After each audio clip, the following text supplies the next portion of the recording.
Welcome to the 299th edition of Comment with me, George Galloway, here on PressTV, still the voice of the voiceless. This is the big conversation. It can be the great debate, but only if you join in. That's why, above all, I need your telephone calls. You call us, we'll call you, establish a clear line, and remember, if you get on the TV with me, the volume on your TV has to be at 0, or no one will understand either of us, and I'll have to move swiftly on. The telephone number is 44208-601-4555. The SMS is 447800008066, or you can email me at comment@presstv.co.uk. The ministers of the European Union were out pointing their crooked little fingers today at President Putin. Turns out he's the new Hitler, joining a very long list.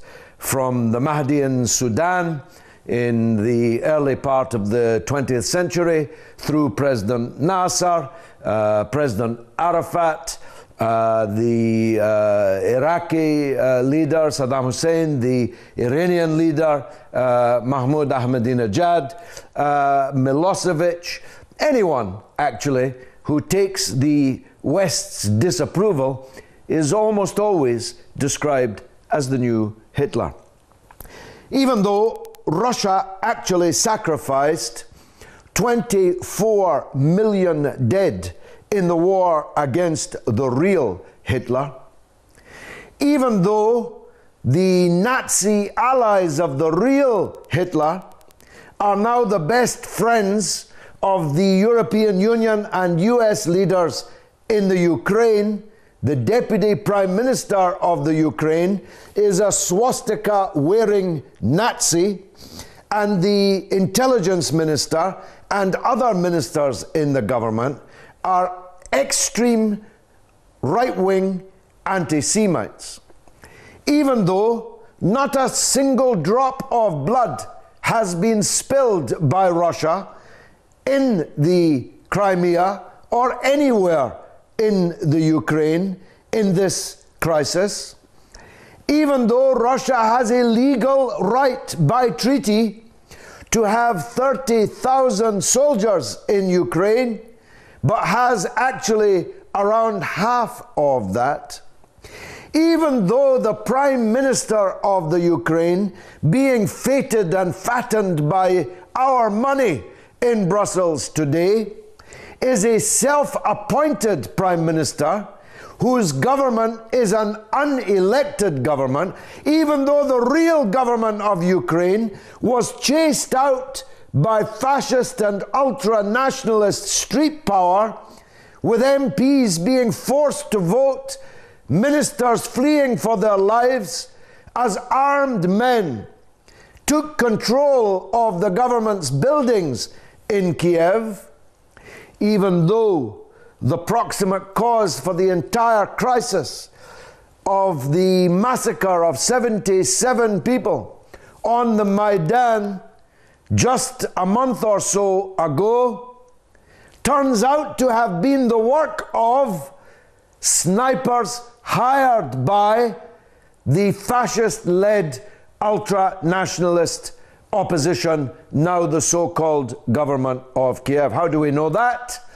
Because the Estonian Prime Minister told Baroness Ashton, the European Union's foreign minister, in a telephone call, which is available on YouTube, but not on the Bush and Blair Corporation they call the BBC, which has yet to broadcast a single word of it. We know that the Estonian foreign minister told Baroness Ashton that the murder of 22 police officers and more than 50 demonstrators was a carefully calculated conspiracy, a false flag operation, which was designed, as it has successfully done, to put the skids under the Yanukovych regime in Kiev, drive them from power, and put these neo-Nazi, Nazi and ultra-nationalist forces in power in Kiev. Now, so many questions arise out of all that, it's difficult to know where to start. But to those of you who've been shivering through Europe and the Eurozone's austerity winter, you might be wondering, how come all this money is available from the European Union to a non-member state, whilst in your state you've been forced to accept unemployment, poverty, savage reductions in services, and there was no money to do anything about it. If you're in Greece watching this, you may wonder why Greece was bankrupted by the very same European Union that's handing Greece's money to the Nazi ultra-nationalist coalition government in Kiev. That's just one of the issues. Now, where's all this going to lead? Well, not to war, you can be sure, because little Willie Hague and little David Cameron can beat up small countries that they know cannot fight them, but there ain't anybody going to fight President Putin. There ain't anybody going to fight Russia. The moral of that story is to make sure you're strong enough that nobody can actually fight you. And what kind of sanctions do they have in mind?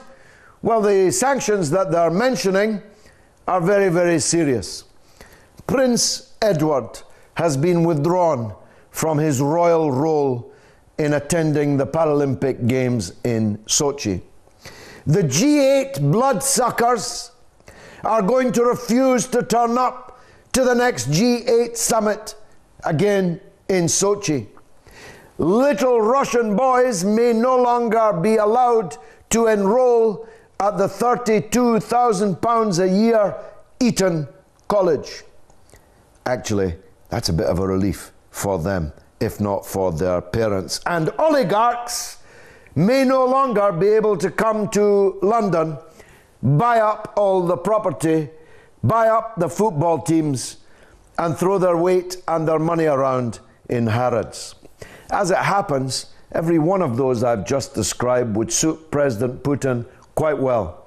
Because if there's one leitmotif in his presidency, is that Russia's wealth should be kept and spent in Russia, or in China, to which Russia will now increasingly turn. China has an energy problem. Russia has lots of energy.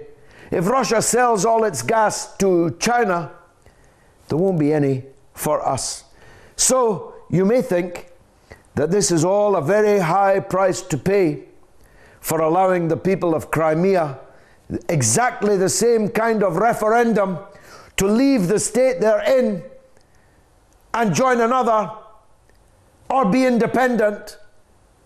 Isn't that what's happening in Scotland in September? Do you really approve of all of this over that?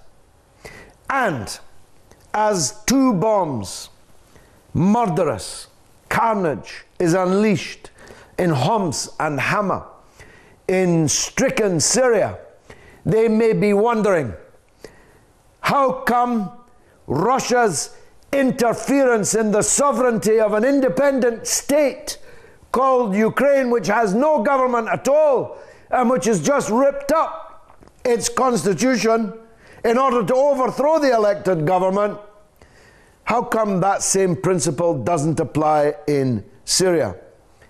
These murderous extremist fanatics that set off these bombs which killed 20 people and maimed 30 people in Homs and Hama in the last hours are being paid and weaponized by the very same Western governments denouncing President Putin and Russia.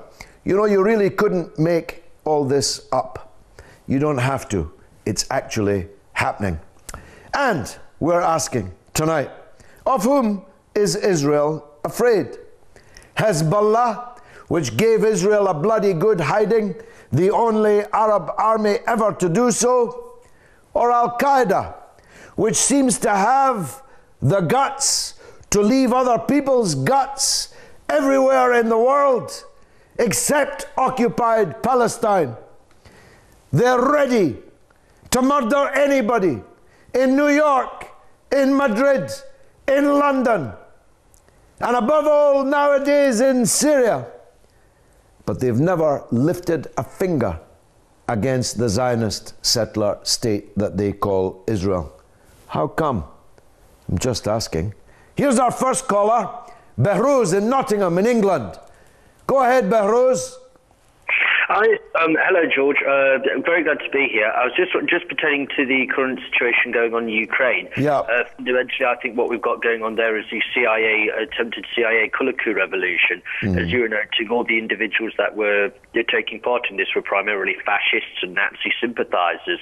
And I think what we're fundamentally seeing here is an attempt by the West fundamentally to try and smash the Shanghai Cooperation Organisation, which of course comprises Russia, China and Iran, who are fundamentally the main bulwark to US, UK and Israeli imperialism. And I think fundamentally this was a attempted coup d'etat on the part of the West. And don't get me wrong, I don't want to see anybody fight, but I think Putin's very justified in his actions. I think they're very much the main defensive mechanism here, as you saw as the case in Cuba when they liberated Angola from apartheid South Africa, of course. I was just wondering what your thoughts were on that. That's a very good point, Behrouz. That last one I haven't heard made by anyone else, but it's a very good point. I say to those so-called liberals, so-called leftists who are lining up with Cameron and Obama on the question of the Ukraine, what was your attitude when the Cuban armed forces went to Angola and defeated the apartheid army at Quito, Cuanavale, and helped bring about the destruction of the apartheid state? That's a very good point, as were all your other points. I only make this point. Iran cannot be invaded because Iran can and will fight back. China cannot be invaded, ditto. Russia, ditto. The moral of the story is to make sure, just like the porcupine, that your spines are so sharp that none of these hypocrites will dare go further than blocking you from shopping in Harrods. Actually, I'd be quite happy if the Qatari-owned Harrods store had to do without some of its rubles over the next period. I'd even be happy if Eton College went a bit short by virtue of the fact that David Cameron, an old Etonian himself, was no longer allowing Russian boys to go there. And as to Prince Edward no longer going to the Paralympic Games in Sochi, it must be a terrible blow to the Russians, but I'm sure that they'll get over it. Behrouz, thanks for that call in Nottingham. Let's go to Germany now and talk to Amir Salam. Amir Salam, welcome.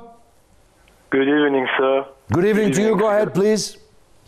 In the name of God, the most compassionate, the merciful. I think our politicians in Europe should start to really represent us, because what they're doing now is not in our interest. Russia has plenty of tools that they can use against us. For instance, stop sending gas to us, as you already mentioned.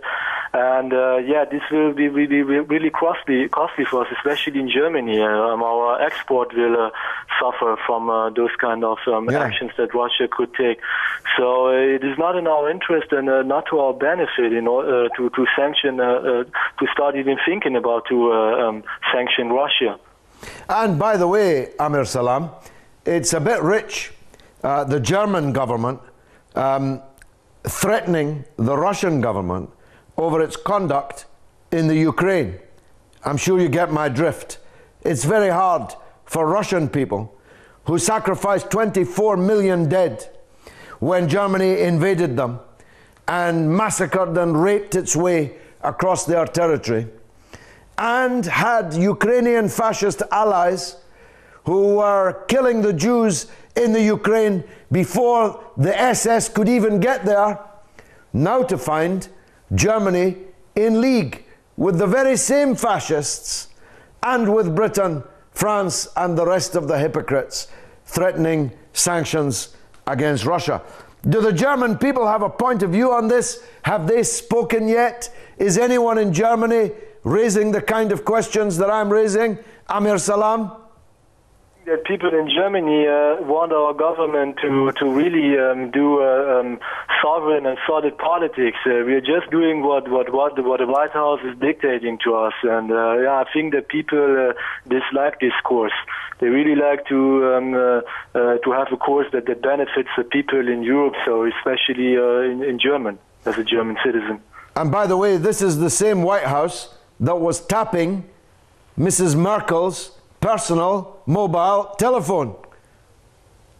Yeah, that's right. So as long as it's just our phone, it's no problem. But yeah, all of a sudden, as soon as it came out that the chancellor's phone is being recorded and spied on, then they try to sign a deal with the U.S. The anti-spy convention. But yeah, they disagreed, and yes, I don't know. By the way, but the good news, Amir Salam, as we found from the telephone conversation between Baroness Ashton, who's never been elected to anything in her entire life, by the way, not even a town council, but she's the EU's foreign minister.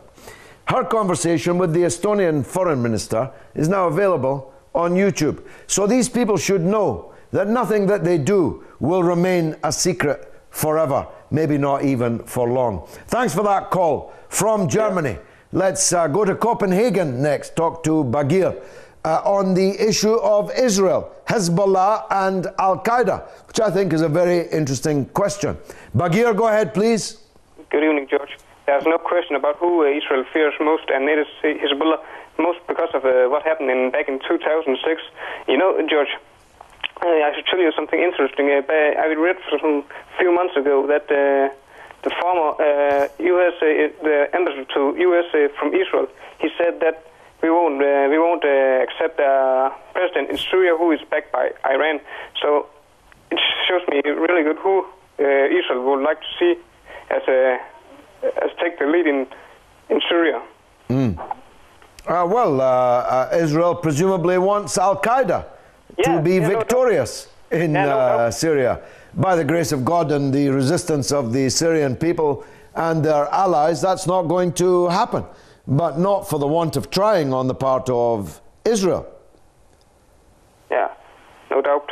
Bagir, thanks for that call. In Copenhagen, we've been to Germany, we've been to Copenhagen, we've been in England. Where are we going next? We're discussing Israel, we're discussing Ukraine. We're going to Ghana in Africa to talk to Yusuf. Yusuf, welcome to the show, my friend.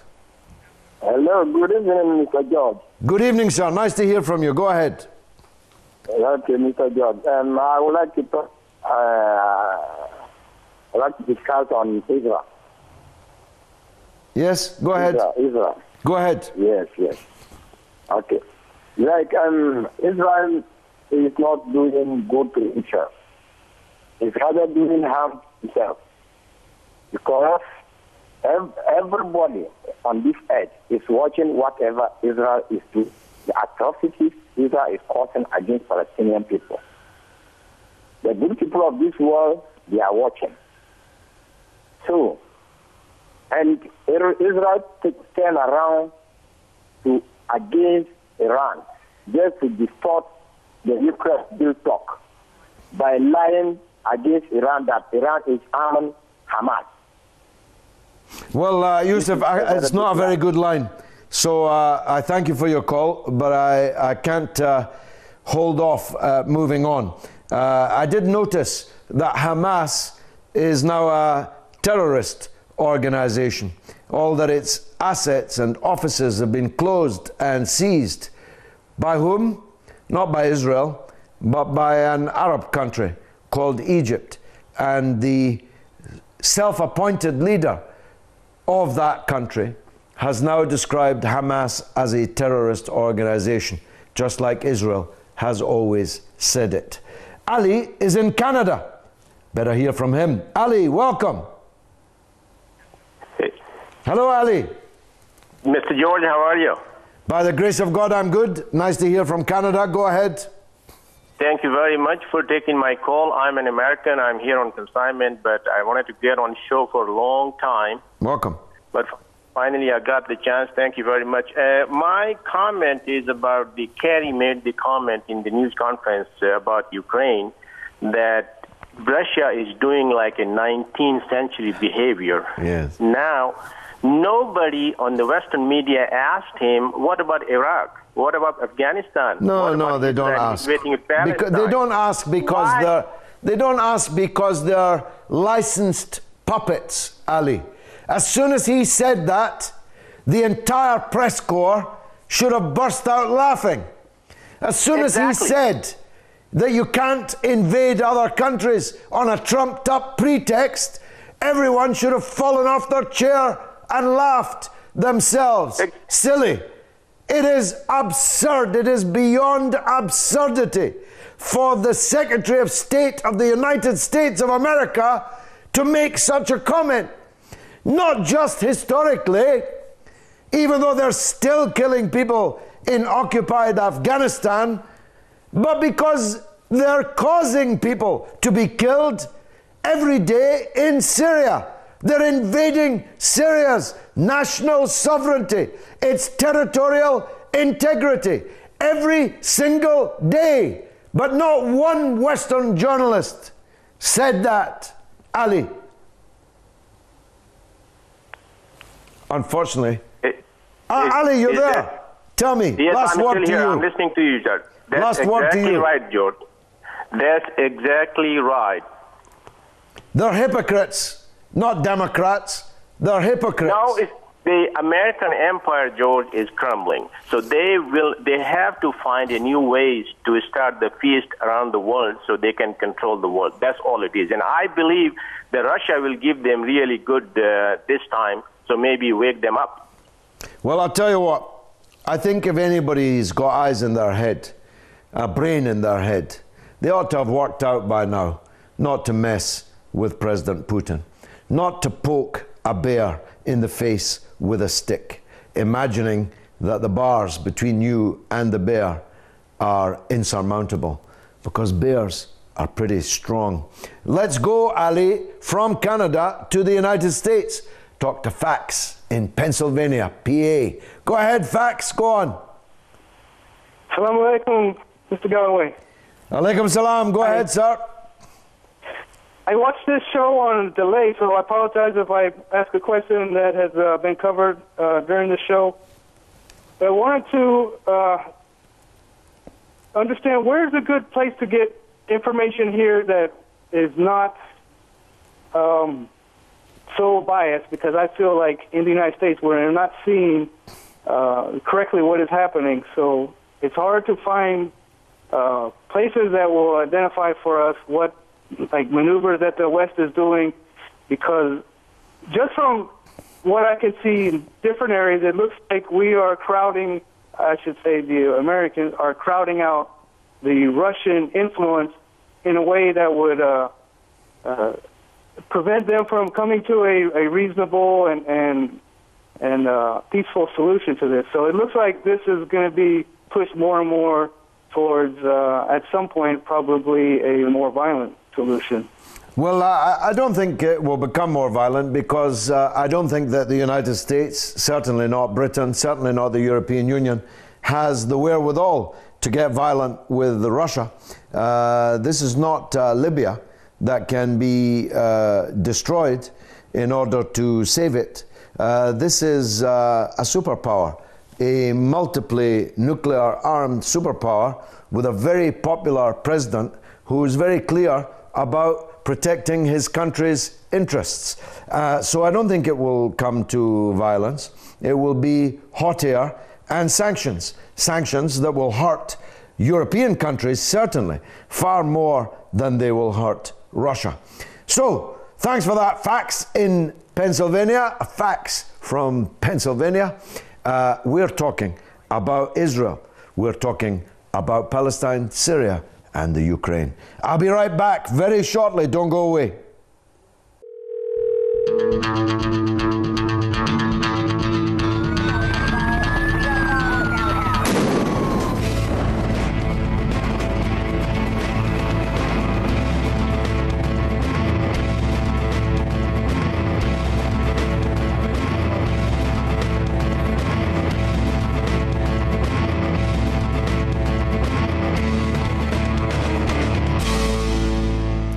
Welcome back to the 299th edition of Comment. Next week, God willing, will be a pretty special milestone, at least for me, and I hope for you. In the last hours, 2 murderous explosions have taken place in Homs and in Hama in Syria. In one of the villages struck, the population was exclusively Armenian, Christian, and Alawi villagers.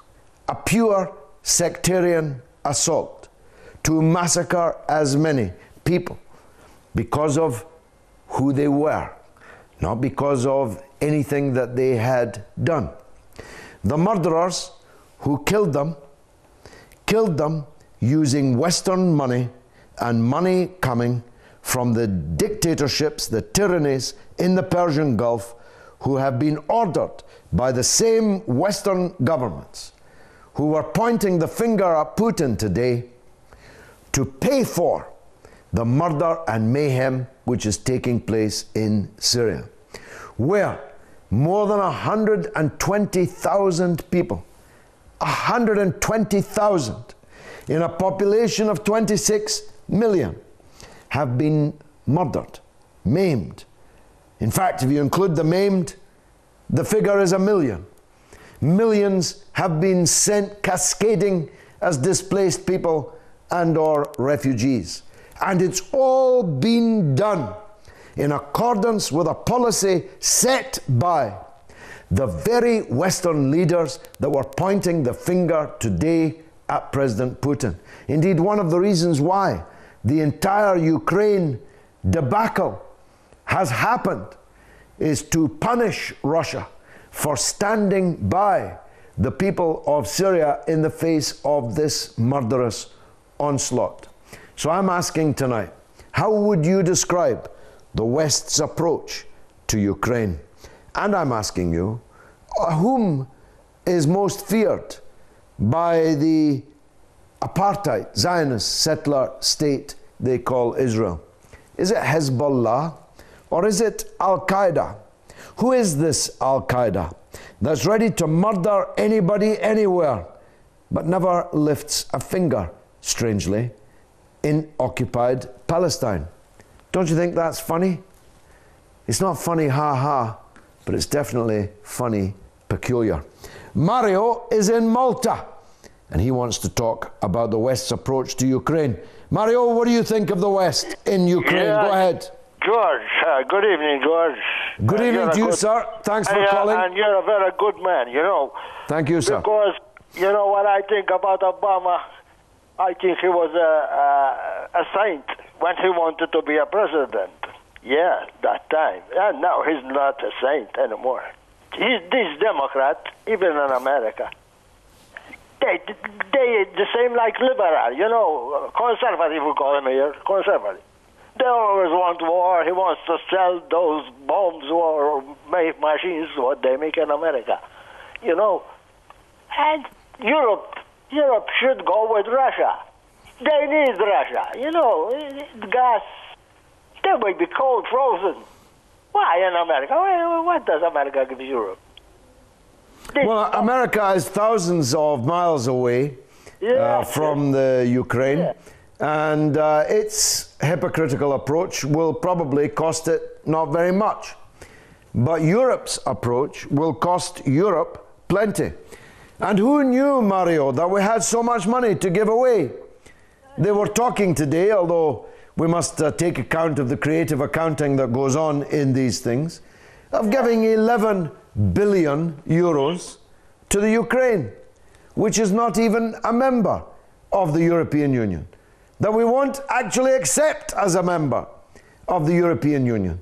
Whilst countries that are in the European Union have shivered their way through austerity winter after winter after winter, their countries, their economies brought to their knees. Who knew, Mario, that we had 11 billion to give away to a non-member state? Yeah. And what about the Palestinians? What? This kind of people, they've been 60, 70 years, you know, under the Israel. What's that? Israel, I think she is, you know. America giving me money. Well, to according to Haaretz, Mario, there was not a few trained, experienced Israeli army officers with weapons in the Maidan in this putsch that was mounted, led by Nazis, alongside Israeli soldiers who themselves described their role in Haaretz, the principal Israeli newspaper. Gets more and more peculiar, does it not? Shahpur is on the line in the wonderful Isfahan in Iran. Shahpur, welcome to the show. Hello, George. Hello, sir. Welcome. Go ahead. Okay, I just wanted to express my opinion about what I saw happening in Ukraine. Go ahead.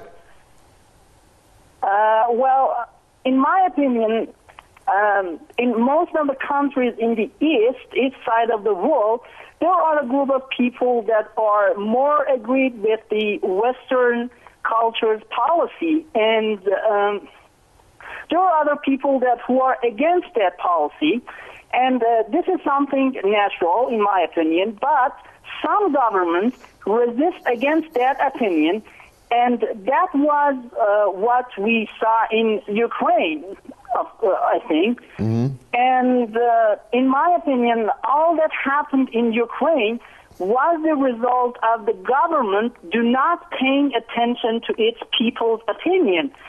And after happening all those violence, I think Russia was not allowed to take military action against Ukraine and come to Crimea. You know, they say that they are there for protecting Russians in Ukraine, but honestly, there are no evidence that any Russians is hurting in Ukraine. So I believe Russia cannot and is not allowed to use its military force against Ukraine. You're quite wrong. You're quite wrong on several points. First of all, 47% of the population of Ukraine are either Russians or Russian-speaking Ukrainians. The coup led by ultra-nationalist Ukrainians, as its first act, banned the use of Russian as a language in the Ukraine.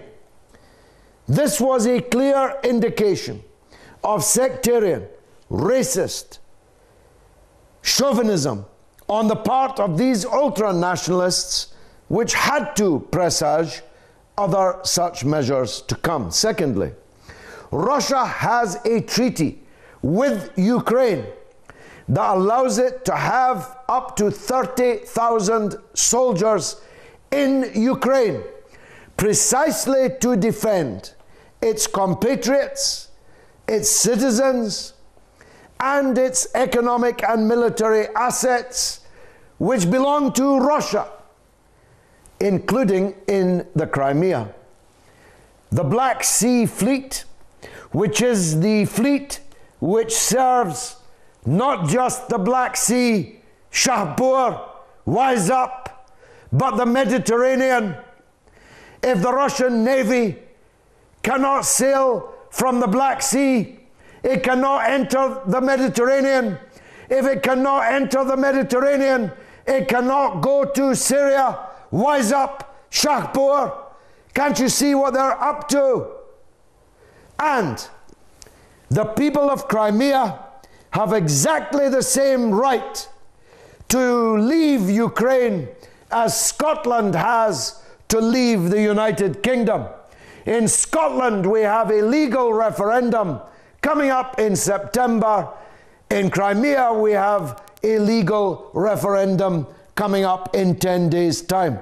Let me predict to you that the vast majority of the people of Crimea will vote to leave the fascist, ultra-nationalist, chauvinist Ukrainian rump, unconstitutional state and join Russia. And let me predict to you that no one in the world will be able to stop them. Disappointed in your call, Shahpur in Isfahan, you ought to know better. Robert is in Scotland. He definitely will know better. Robert, welcome to the show. Good evening again, George. Good to hear from you, son. Go ahead. Congratulations to you and to PressTV on 299 brilliant episodes of Comment. 299 not out so far. Yeah. I think it's kind of hypocritical of the West to condemn Russia for intervening in Ukraine, a country that's right on its very doorstep, when only a few months ago it was banging the war drums against Syria and Iran, both of which are thousands of miles away across seas and oceans. And I think Russia's reason for going into Ukraine is so its borders can be protected. Along Russia's western border, you have a number of countries that are not in the European Union and wouldn't give way for America to position its military bases or its armies there. And Ukraine was one of these countries. If Ukraine joins the EU, the US would rush in and put as many troops there as they could in case Iran or Syria was attacked. That way they could have easy access to Russia if Russia attempted to protect Iran or Syria. Well, out of the mouths of babes. Robert is 14, by the way, and he could see that in Scotland much more clearly than the fellow in Isfahan could see it. Look, NATO wants to put bases with nuclear weapons on Russia's border. Is there anybody outside who can't see that? The Cuban Missile Crisis, with which this is being compared, was about Russia putting nuclear weapons on Cuba 90 miles away from the United States heartland. If they can, they will station NATO nuclear missiles right on Russia's border. Does anybody expect that Russia will go quietly into that good night? How stupid do you think Russia is? You think it's Yeltsin still in charge there? The drunkard, the fool who allowed Russia's wealth to be stolen and the country to be deconstructed? No, it's Putin who's in charge, and the Russian people are fully behind him. Robert, brilliant call as always. Let's go to Libya, another Western success story, and talk to Abdullah. Go ahead, Abdullah. George, thank you. Good to speak to you, George. And to you, brother. Go ahead. I don't know, but these people, maybe I consider them as only for nothing, but for shame to call themselves as an independent country, as a democracy country, and to respect in other countries like us as an independent country today. But what about Yemen? What about Pakistan and Somalia? For they are not an independent country. They kill people every day. Yeah. But today they know that Ukraine has an independent country. The US killed 14 people in Yemen this week in a drone strike. And they're not even at war with Yemen. Russia has killed absolutely nobody in the Ukraine. The only shots that have been fired in the air. Am I right? Yeah, you are right. You are right. Abdullah, thanks for that call. In Libya, let me press on. Mohammed is in Afghanistan. My goodness, I'm getting around the world this evening. Mohammed, welcome to the show. Hi, George. This is Mohammed again from Afghanistan. You're welcome, brother. Go ahead. Thanks a lot. I would like to seek your opinion. It's in a way my comment as well, and also in a way to ask your opinion about, is there a way to develop an international consensus on developing conventions that could stop, countries like Russia, USA, or these, superpowers from interfering, illegally into disputed countries like Syria or like Ukraine, in order to let the national government to take its decisions, in order to have a neutral intervention to reduce the risks, because this sort of illegal intervention, military, political, and supporting these armed groups, is a new kind of warfare, and it's being observed in the in the 90s and now in the 21st century. So, you know, I'd really like to seek your opinion on this. Well, you tell me, Mohammed, do you think there's any chance of such a convention? The United States has invaded more than 50 countries in the last 50 years. 50 countries in 50 years. And if they don't get United Nations approval for their invasions, they mount them anyway. Look, political power comes out of the barrel of a gun. For these people, legality, democracy, rules, treaties, and all the rest are just lipstick on a pig. Underneath the lipstick, the pig will do whatever it thinks that it has the power to do. The only basis on which people can defend themselves is by organizing in defense of their own people and their own territory. The rest is just window dressing. Mahmoud is in Sweden. I'd like to hear from him. Mahmoud, welcome to the show. Calling this armed group to have a neutral intervention. Mahmoud, you have to put the volume on your TV down or I'll have to move on. Okay. Go ahead. Hello, yes, George. Go ahead, hello, brother, George. you're on the air. Yeah, go on. Good evening, sir. Yes, it was very good comment that you have project this evening. Thank you. I would like to remind you, George, it's not a surprise that they have allied themselves with Al-Nazi, just as they have allied themselves with Al-Qaeda in Syria. This didn't come to surprise. It didn't surprise me. I knew that. It's a very good point, though. It's a very good point, Mahmoud. Why wouldn't they ally with Nazis in Ukraine? They're allied with Al-Qaeda in Syria. Yeah. That's not a surprise. Because Monday, Tuesday, Saturday, they'll tell you Al-Qaeda and Nazi are evil. Thursday, Friday, Saturday, they ally and embrace it. That's the objective of the imperialism and the Israeli lobbies, that they want to obtain their own interest objectives. Well, look, so all of that's true, Mahmoud. I need to press on. All of that's true. But they can only do it if we let them. The Swedish people could tell the Swedish government to stop this.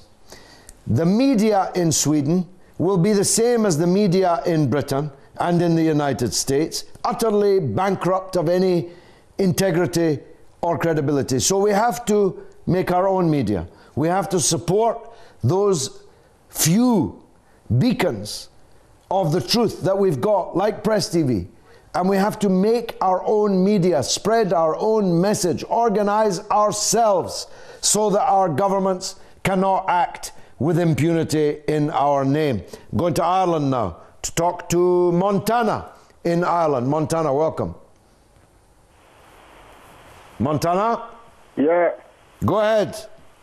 Hi, George. Welcome, sir. Go ahead. Yeah, George. Oh, George, thanks to let me in because I'm looking for you for quite long to talk to. Okay. Well, I just want to talk about between Israel and Palestine because I myself, I grown up in Israel. I say farming, and I know what is going on there. George, why Western people, they are not talking about this thing, what is going on in Palestine, but they are talking about Ukraine. They are talking about to go to Syria. I don't know why.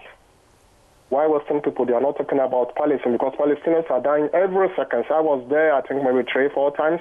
Why they are not talking about that one?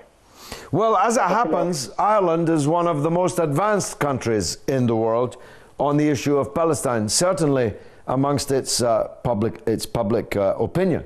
Both the north of Ireland and the Irish Republic have very high levels of solidarity work with the Palestinian people. You should check them out, Montana. I've got to go to Canada, talk to Abaid. Abaid, welcome.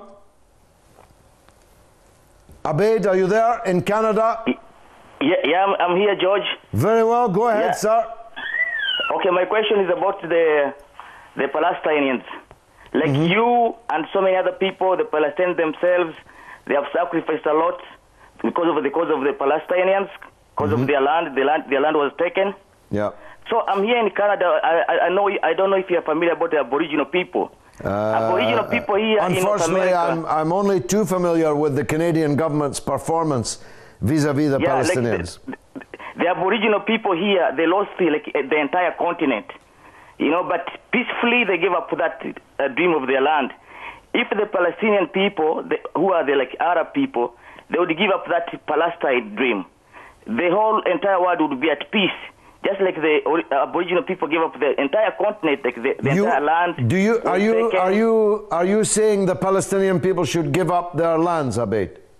Yeah, like the Aboriginal people here gave up their land. Like there's no bombs in the Aboriginal people's community here. Then probably there won't be bombs in Palestinian people's community or Arab people's community. Oh dear. It's because just that small piece of land. Oh dear. Yeah, what do you think? What do I think? I think you've taken leave of your senses. Or you're some kind of provocateur. But let me tell you what President Arafat always used to say. We are not the Red Indians. We are not going to go into the museum of X nations so that you can look at our garments and our kitchen implements moving between departments, studying us as a people who used to be. We, the Palestinian people, chose instead the path of resistance. And by resisting, we will continue existing. And it doesn't matter whether you in Canada, with your rancid, treacherous views about the Palestinians who should give up their land, doesn't matter what you say. Every minute, a Palestinian child is born. And even if it's born in the frozen north of Canada, it will never give up the fact that it is a Palestinian child, that it has a home that's being lived in, occupied by a foreigner from somewhere else, that it has a garden with a tree, with oranges that are being picked by a foreigner who came from somewhere else. The Palestinian people will never go into that good night. The Palestinian people decided long ago and sacrificed much in order to return to their country. And you know what, Abed? I'm going to support them as long as God gives me breath. And there are millions, tens, hundreds of millions of us who are going to stand with them. As long as one Palestinian is prepared to resist and to fight to return to their land that was stolen from them by imperialism and the apartheid state that they call Israel, I'll be with them. And this show, comment, will be a showcase for them. Next week, God willing, it's the 300th episode. Join me for it. It's going to be special. Hello, if you comment the name and the Facebook account number, and just make sure your television volume's set to 0. 0, 0. Can you spell your name for me?